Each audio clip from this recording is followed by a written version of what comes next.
नमस्कार, आप देख रहे हैं YIS न्यूज।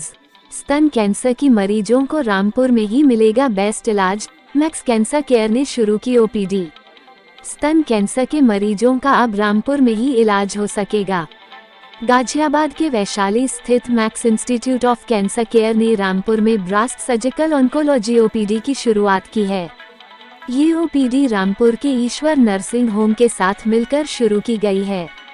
वहीं ईश्वर नर्सिंग होम की महिला रोग विशेषज्ञ डॉक्टर प्रीति ने कहा कि यह सौभाग्य की बात है कि महिलाओं को ब्रेस्ट से संबंधित कैंसर व अन्य बीमारियों का मैक्स अस्पताल के जरिए आधुनिक उपकरणों के साथ सुविधाएं मिल सकेंगी। डॉक्टर नितिन अग्रवाल ने कहा, रामपुर में महिलाओं के कैंसर व अन्य बीमारियों से संबंधित कोई उपचार के संसाधन नहीं थे। मैक्स वैशाली द्वारा ईश्वर नर्सिंग होम के साथ मिलकर इलाज के लिए शुरू किया जा रहा है, जिसके मैक्स वैशाली, डॉक्टर गीता और डॉक्टर हिना का शुक्रिया अदा करते हैं। हम दोनों मैक्स वैशाली और पटपड़गंज दोनों जगह काम करते हैं। डॉक्टर हिना जो है मेजरली मैक्स वैशाली में ही काम करते हैं। तो अभी हम यहाँ पे ईश्वर नर्सिंग होम में अपना OPD शुरू करने वाले हैं, क्योंकि हम जानते हैं कि जो ब्रेस्ट कैंसर है इसकी जो इंसिडेंस है वो बढ़ रही है, और हम चाहते हैं कि इस चीज को किस तरह से कंट्रोल करना चाहिए। एक तो प्रिवेंशन वाली बात है, और दूसरी बात ये है कि हम चाहते हैं कि भाई इसका इलाज भी सही तरीके से होना चाहिए, क्योंकि विशेषज्ञ हर जगह अवेलेबल नहीं होते। तो हम अपनी तरफ से कोशिश करते हैं कि हम जितना मैक्सिमम एरिया है उसको कवर कर पाए और वहाँ के लिए वहाँ के महिलाओं के लिए अवेलेबल रहे। तो इसी चीज को ध्यान में रखते हुए हमने सोचा है कि हर सेकेंड वेडनेसडे को डॉक्टर हिना यहाँ पे आया करेंगी, और जब भी ज़रूरत होगी या जब भी हमें लगता है कि कुछ हमें कैंप करना है, जो भी करना है, तो मैं भी आऊँगी। और आज हमने OPD शुरू करी है, और आज हमने फ्री कैंप करी है, और इसमें करीब 20-25 महिलाओं को हमने देखा है। इसी वजह से हमें यहाँ पहुँचने में देरी हुई है। तो आप जानते ही हैं कि ब्रेस्ट कैंसर जो है महिलाओं को जो होता है वो कॉमनेस्ट कैंसर जो है वो ब्रेस्ट कैंसर ही है। और हमने जो देखा है अपने देश में, जो देख रहे हैं हम, और जो कि थोड़ी सी चिंताजनक विषय ये है कि हम यंग लोगों में काफी ये कैंसर देख रहे हैं, खास करके जो 40 साल से कम वर्ष की महिलाएं हैं उनमें ये देखने को मिल रहा है। और जो विदेश में जो 7% इंसिडेंस होता है कैंसर का यंग लोगों में, हमारे देश में वही बढ़कर 15 to 20% है, जो कि एक जरूर चिंता की विषय है। तो हम चाहते हैं कि हम जितनी जल्दी इस चीज को पकड़े उतना ही अच्छा आउटकम होता है। जागरूकता की बहुत कमी है। महिलाएं वेट करती है कि भाई ब्रेस्ट में गांठ है, गांठ में दर्द नहीं है, तो हमें डॉक्टर के पास जाने की जरूरत नहीं है। ये कॉमनेस्ट सिम्टम होता है, लेकिन सामने आते नहीं है, तो इसीलिए इस चीज का पता नहीं चलता। और जब तक हमारे पास आते हैं तो काफी एडवांस हो चुका होता है, और उसमें फिर जो विकल्प होते हैं वो कम होते चले जाते हैं।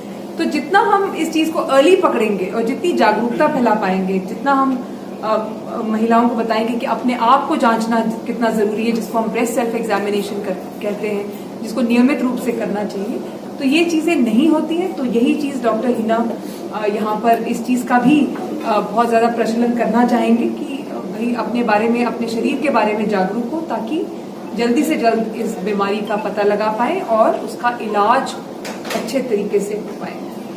मैडम, इसके शुरुआती लक्षण क्या है? डॉक्टर वैशाली से आए हैं, और इसमें हम इसीलिए आए हैं क्योंकि हर जगह पे जो फैसिलिटीज वहाँ उपलब्ध है उसके बारे में ना जानकारी है, और हम चाहते हैं कि हम जितने लोगों को जागरूक कर पाए ब्रेस्ट कैंसर के बारे में, हम जरूर करना चाहेंगे। और वहाँ पे जो मैंने फैसिलिटीज की बात करी, देखिए अधिकतर महिलाओं का क्या होता है कि जब ब्रेस्ट कैंसर होता है तो एक ही विकल्प पेश किया जाता है, और वो है कि ब्रेस्ट रिमूवल सर्जरी होनी है, लेकिन ऐसा है नहीं। और हम अपने अस्पताल में अक्सर जो महिलाएं जिनकी छोटी ट्यूमर होती है या बड़ा ट्यूमर होता है, तो उसको कीमोथेरेपी से श्रिंक करने के बाद छोटा करके तब भी ब्रेस्ट बचाने का पूरा प्रयास रहता है।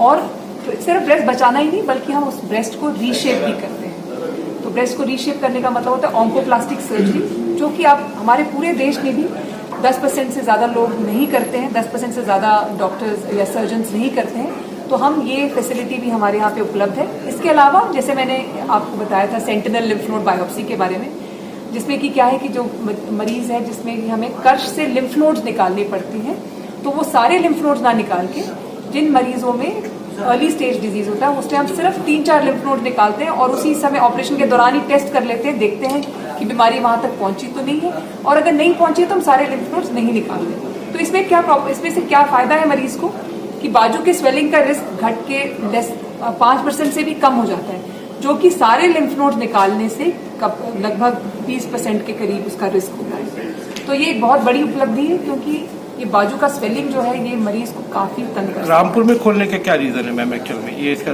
बारे में जानना चाहेंगे? तो रामपुर के लिए बताएंगे डॉक्टर हिना। मैं रामपुर से ही बिलोंग करती हूँ, तो मेरा ये सबसे पहला ये था कि रामपुर की जो जनता है उसमें शाइनेस बहुत है। लड़कियां जो औरतें होती हैं वो ज्यादातर अगर गार्ड है भी तो बताती नहीं है, छुपाती हैं, शर्माती हैं, आती नहीं है खुल के सामने। तो अगर पता होगा कि आपके शहर में एक फीमेल सर्जन भी है जो कि इसी चीज में स्पेशलाइज्ड है, तो आप आओगे बाहर तो हम उनको फैसिलिटी वो सब प्रोवाइड कराएंगे जो बाकी बड़े शहरों में सब हम करते हैं, वो सब इनके लिए भी है, ताकि इनको पता चले कि जो चीज है ये कोई ऐसी बात नहीं है, हम इसका इलाज कर सकते हैं और बचाया जा सकता है। जैसे मैम ने बताया, हम निकाल नहीं पाएंगे, अगर कैंसर डिटेक्ट हो भी गया है तो उससे घबराने की जरूरत नहीं है, हम उसको अर्ली डिटेक्शन करके अच्छा ट्रीटमेंट अवेलेबल करा सकते हैं। तो यही मेरा रीजन है यहाँ आने का, ताकि मैं बता सकूं कि ये जो भी हमारे पास है क्या क्या चीजें हैं, जैसे मैम ने बताया इतनी सारी फैसिलिटीज हैं, इन्वेंशन हुए हैं जो भी सर्जरीज में, तो वो सब पता होना चाहिए। अगर पता होगा तभी तो आप आगे आएंगे, करवाएंगे, नहीं तो आप ऐसे ही बैठे रहेंगे। क्या मैसेज देना चाहती है आप? मैसेज तो यही है मेरा कि आपके शहर में, आपके शहर की लड़की आई है, आपके लिए सारी जो हमारे लिए सर्जरी